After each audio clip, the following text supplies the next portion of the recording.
అత్త నమస్తేనే. నమస్తే. ఏం పేరు? నా పేరు ముత్తయ్య. ముత్తయ్య గారు. ఏంది మొత్తం రెస్ట్ తీసుకుంటున్నావు ఈరోజు? కొంచెం నాకు ఆరోగ్యం పరిస్థితి ధర బాగలేదు. ఓకే. ఇదేనా ఇల్లే మీదేనా? ఇదే ఓకే. ఎప్పటి నుండి ఉంటారు ఇక్కడ? ఎప్పటి నుండి ఉండేది ఇక్కడ? నేను పుట్టుటే ఇక్కడ మొత్తం ఇక్కడ ప్రాపర్ ఇక్కడ ఓకే. ఏ ఊరు కిందికి వస్తుంది? కనగల్ మండలం. కర్నూలు మండలం. ఇది పరతగిరి, ఈ నల్గొండ నియోజకవర్గమే కదా? నల్గొండ నియోజకవర్గం. ఓకే. సో ఏంది మరి కాంగ్రెస్ ప్రభుత్వం వచ్చి ఏడాది పాలన పూర్తయిపోయింది.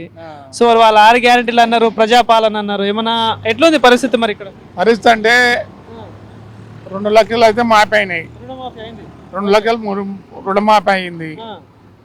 ఇంకా ఏముంది ఇప్పుడు ఈ రైతు బంధు ఒకటి, ఇప్పుడు పింఛన్లు ఒకటి 4000 చేస్తారంట. గది 2 కొంచెం వెనకబడి ఉన్నాయి. పెన్షన్ వస్తుందా? వస్తుంది.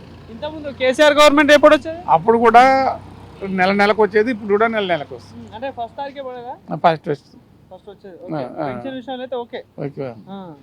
సో 4000 ఒకటి రావట్లేదు. 4000 రావటం లేదు. ఈ రుణమాఫీ ఇంకా కాలేదు. రేపు సంక్రాంతికి వేస్తా అనేది రైతు బంధు పేపర్లో వస్తుంది. ఎన్ని ఎకరాలు సంపాదించినావు పొలం? నాకు 3 ఎకరాలు ఉంది. 3 ఎకరాలు ఉంది. ఏం వేసినా ఈసారి? వరి వేసిన. వరి పండిందా మంచిగానే? మంచిగానే పండింది. ఓకే. సో మరి బోనస్ కూడా అన్నారు కదా, కింటాకి 500 ఎంతో అన్నారు. 500 అయితే నేను ఒక 30 క్వింటాలు వేసిన. అయితే బోనస్ ఇంకా రాలేదు, పనిలే. నిన్న సన్న ఒడ్లో పెట్టి 30 క్వింటాలు 31 క్వింటాలు అయితే వేసిన, అది ఇంకా రాలేదు. ఓకే. సో మరి ఇక్కడ ఎట్లా ఉంది మరి ఎమ్మెల్యే పాలన ఎట్లా ఉంది? ఇక వెంకరెడ్డి అంటే పర్వాలేదు. ఆయన ఎప్పుడు పబ్లిక్లో ఉంటాడు, పబ్లిక్ అందుబాటులో ఉంటాడు.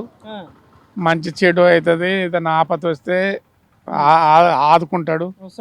దానికి ముందున్న భూపాల్ రెడ్డి పరిస్థితి ఎట్లుంది? భూపాల్ రెడ్డి పరిస్థితి ఇప్పుడు ఈయన ఇప్పుడు 5 సార్లు 6 సార్లు గెలిచిండు. ఈయన 5 సార్లు 6 సార్ల నుంచి కూడా ప్రభుత్వం పబ్లిక్ లే ఉండేది.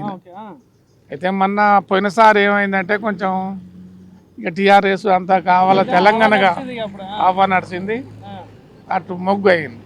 అంతేగాని ఈయనని మించినోడు లేడు. ఇక ఇప్పుడు నల్గొండకి అయితే కోమటిరెడ్డి బెటర్ వస్తుంటాడు ఎప్పుడైనా? వస్తుంటారు. నాకు పచ్చవాతం వస్తే కూడా నన్ను వచ్చి కూడా మందలిచ్చిపోయింది. నాకు ఆయన భువనగిరి ఎంపీగా ఉండే, భువనగిరి ఎంపీగా ఉండగానే మా కార్యకర్తలు ఇట్లా ముత్తయ్యకు ఇట్లా వచ్చిందంటే అక్కడి నుంచి వచ్చి కూడా చూసిపోయింది.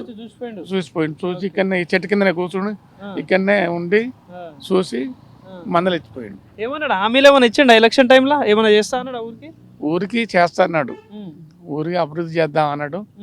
ఇక చేస్తున్నాడు. ఇప్పుడు వచ్చిండు మంత్రి అయినాక 2-3 సార్లు వచ్చిండు. సో మరి ఎట్లా మరి ఇప్పుడు మళ్ళీ ఎలక్షన్స్ వస్తాయి కదా, ఇప్పుడు సర్పంచ్ ఎలక్షన్స్ వస్తాయి, ఇక మళ్ళీ వస్తారు లీడర్లు. సర్పంచ్ ఎలక్షన్లు వస్తాయి. సర్పంచ్ ఎలక్షన్లు కూడా ఎట్లా జనాలు మరి కాంగ్రెస్ వైపే ఉంటారా, మరి ఏమన్నా చేంజ్ అయ్యే ఛాన్స్? అంటే అంత చెప్తా, ఇప్పుడైతే ప్రభుత్వం ఉంది కాబట్టి ఇట్లే ఉంటది, ఇటే ఉంటుంది. నిధులు రావాలి కదా, ఎవరైనా నిధులు రావాలంటే ప్రభుత్వం వైపే ఉంటారు, ధర మొగ్గు చూపుతారు. అది సూపర్. అంటే ఇప్పుడు రేవంత్ పాలన చూస్తున్నారు, సంవత్సరం దాటింది. ఇప్పుడు ఇంతకుముందు 10 సంవత్సరాలు కేసీఆర్ పాలన చూసిరు. అంటే నీ అనుభవం ప్రకారం ఎవరు మంచిగా అనిపిస్తుంది?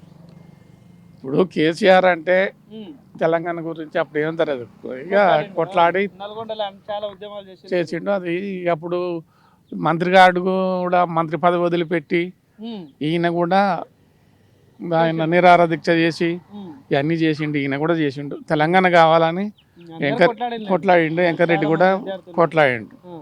అట్లా పరిస్థితి. Thank you. Thank you.